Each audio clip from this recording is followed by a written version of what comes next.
Good afternoon, my dear students. This is Mosumi ma'am, and today we will start our lesson number 4, that is the importance of air. Okay. The earth is surrounded by the layer of air called the atmosphere. It extends up to about 600 kilometre above the earth. तो हमारे अर्थ के जो चारों ओर है, देखो यहाँ पे एक पिक्चर भी आपको बताया गया है।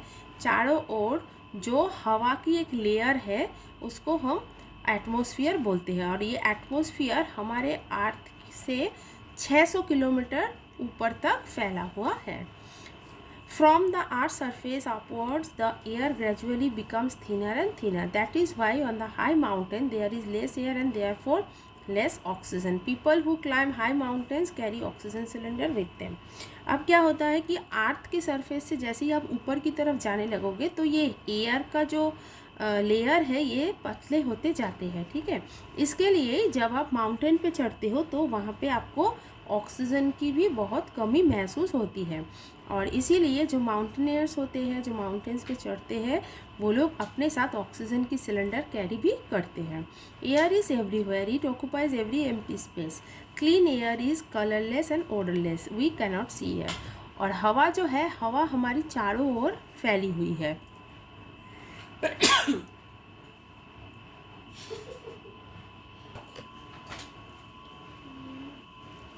एयर जो है, एयर हमारे चारों ओर है, और ये जो जगह है उस जगह को भी ये घेर के रखता है। और क्लीन एयर जो होता है ना, वो बिल्कुल ही कलरलेस, मतलब जिसका कोई कलर भी नहीं होता है और उस पर कोई बदबू भी नहीं आती है। लेकिन हम एयर को कभी देख नहीं सकते, we just feel the air. Then come to page number 246. Air is present all around us. It is also present in soil and water. तो अभी बताया गया था एयर हमारे सब जगह पे, हमारे चारों ओर ही एयर है, और ये एयर जो है ये ज़मीन में और वाटर में भी रहता है। What is air made of? Air is a mixture of several gases. It is made up of nitrogen, oxygen, carbon dioxide, water vapor, dust particles and microorganisms. It also contains a small amount of argon and neon gases. तो air जो है ना, air actually बहुत सारे gases का एक mixture है। ठीक है, और इसमें कौन कौन सा रहता है गैस, देखो nitrogen, oxygen, carbon dioxide, water vapour, dust particles और कुछ माइक्रो ऑर्गेनिजम्स भी इसमें होते हैं, और इसमें बहुत ही कम अमाउंट में आर्गन और नियॉन गैसेस भी रहता है। The air around us also contains harmful gases and other substances produced by automobiles and smokes from industries. These man-made substances spoil the quality of air. Unclean air is polluted air. और ये जो हमारे चारों ओर जो air है, इसमें कुछ harmful gases और कुछ अदर सब्सटेंसेस, मतलब और कुछ अलग सब्सटेंसेस भी पाया जाता है, जो कि ऑटोमोबाइल से पैदा होता है, या तो फिर हमारे आसपास जो फैक्ट्रीज़, जो कारखाने होते हैं, उनके जो धुएं होते हैं, धुओं से जो हार्मफुल गैसेस निकलता है वो भी इसमें मिला हुआ होता है। और ये मनुष्य के द्वारा मिला हुआ जो सब्सटेंसेस है, ये एयर का जो क्वालिटी होता है उसको पूरा ख़राब कर देता है। और अनक्लीन्ड एयर इज़ पॉल्यूटेड एयर, जो अनक्लीन्ड एयर होता है ना, उसको ही हम पॉल्यूटेड एयर बोलते हैं। Then nitrogen gas. Nitrogen is the most abundant gas present in the earth atmosphere. It is a colorless, odorless and tasteless gas. और नाइट्रोजन जो है, नाइट्रोजन हमारे अर्थ की एटमॉस्फेयर में मिलने वाला सबसे ज़्यादा मात्रा में मिलने वाला गैस है, और इसका भी कोई कलर नहीं होता है, इसमें भी कोई बदबू नहीं होती है, और इसका कोई टेस्ट भी नहीं आता है. Living things need nitrogen to make proteins, but most of them are not able to use it directly from air like they use oxygen gas. तो नाइट्रोजन जो है ना, ये क्या करता है, प्रोटीन, लिविंग थिंग्स को प्रोटीन बनाने के लिए ज़रूरत पड़ता है, लेकिन ये कभी भी हम डायरेक्टली इसको हम यूज़ नहीं कर सकते हैं. जैसे कि ऑक्सीजन को हम डायरेक्ट इनहेल कर सकते हैं, ऐसा ही नाइट्रोजन को हम कभी डायरेक्टली नहीं ले सकते. It is necessary to convert nitrogen gas present in the air to usable form by living organisms. तो ये जो नाइट्रोजन गैस है इसको हमें कन्वर्ट करना पड़ता है नेसेसरी गैस में, ठीक है, जो कि एयर में पाया जाता है, ठीक है। The process of converting nitrogen from the air into a usable form like nitrates is called nitrogen fixation. तो नाइट्रोजन फिक्सेशन के माध्यम से क्या होता है, नाइट्रोजन को हम नाइट्रेट्स में कन्वर्ट करते हैं ताकि हम इसका यूज़ कर सकते हैं, ठीक है। तो ये प्रोसेस को ही हम नाइट्रोजन फिक्सेशन बोलते हैं। Some amount of nitrogen is fixed when lightning strikes. और कुछ नाइट्रोजन हमको तब मिलता है जब देखो ऐसे बादल बिजली, जैसे बादलों के अंदर से बिजली कड़कती है ना, तब हमको नाइट्रोजन मिलता है। Most nitrogen fixation is done by particular types of bacteria. Such bacteria live in the soil and in the root nodules of plants such as pea and bean. और ज़्यादातर नाइट्रोजन जो है वो कुछ पर्टिकुलर टाइप्स ऑफ बैक्टीरियाज, मतलब कुछ type के bacterias होते हैं जो इस नाइट्रोजन फिक्सेशन को करता है, ठीक है। ये नाइट्रोजन फिक्सेशन कुछ पर्टिकुलर बैक्टीरिया के माध्यम से ही होता है। और ये सब बैक्टीरिया जो है ये कुछ प्लांट्स है जिसमें पी और बीन आता है, इसके जो रूट्स होते हैं, रूट्स नोडल्स, देखो यहाँ पे दिखाया है पिक्चर में, इस रूट नोडल्स में ये बैक्टीरिया पाया जाता है।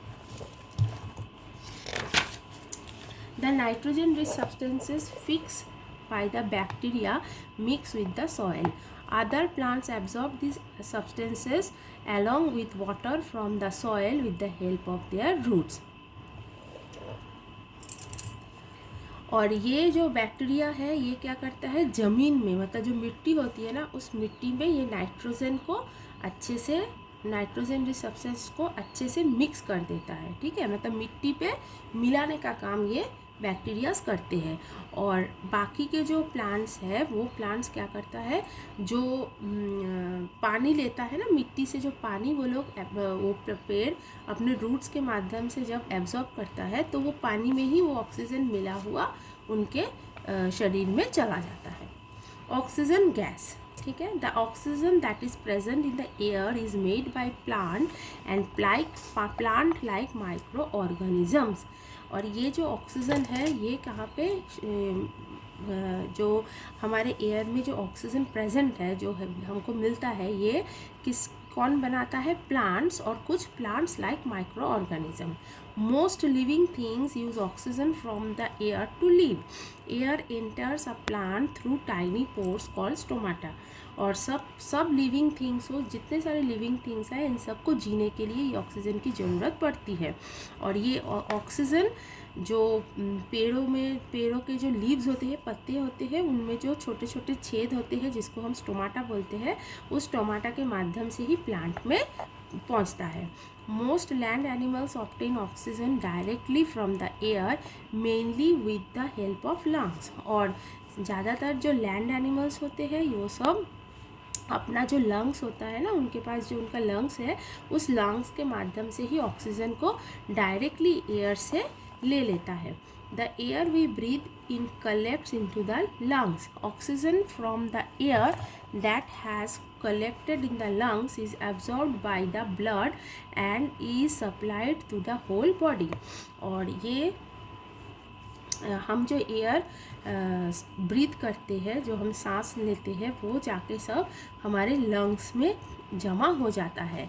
और वो ऑक्सीजन जिसको हमने सांस लेने के टाइम पे लिया था, वो क्या करता है, लंग्स एब्जॉर्ब कर देता है ब्लड के साथ। मतलब हमारे शरीर के जो खून है, उस खून के साथ उस ऑक्सीजन को लंग्स एब्जॉर्ब कर देता है, और फिर उसके बाद वो पूरे शरीर में हमारा सप्लाई हो जाता है।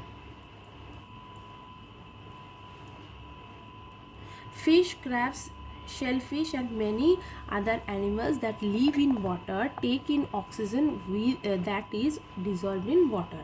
और देखो जो एनिमल्स पानी में रहता है वो क्या करता है, वो पानी में जो ऑक्सीजन मिला हुआ होता है उसको ही लेता है। मतलब सांस लेने में वो उसी ऑक्सीजन का ही इस्तेमाल करता है। Then living things including plants produce carbon dioxide during the process of respiration. तो लिविंग थिंग्स जो है जिसमें प्लांट्स भी होते हैं वो क्या करता है, रेस्पिरेशन के जब उनका रेस्पिरेशन सांस लेने का क्रिया जब चलता है तभी वो कार्बन डाइऑक्साइड को बनाता है। Plants use carbon dioxide water and sunlight to make food. और प्लांट्स जो है प्लांट्स अपना खाना बनाने के लिए कार्बन डाइऑक्साइड वाटर और सनलाइट की इस्तेमाल करता है।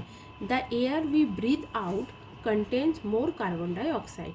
और हम लोग जो सांस निकालते हैं, जो हम सांस ब्रीथ आउट कर देते हैं, उसमें सबसे ज़्यादा कार्बन डाइऑक्साइड रहता है। Carbon dioxide is also produced when things burn. और जब हम किसी भी चीज़ को जलाते हैं ना, तब भी बहुत सारे कार्बन डाइऑक्साइड उसमें पैदा होता है। So students, this is today's explanation. We have completed our class up to this page number. This is page number 249. Next day I will complete your lesson and will give the full explanation. So if any doubt, any question, you may ask me in the next class.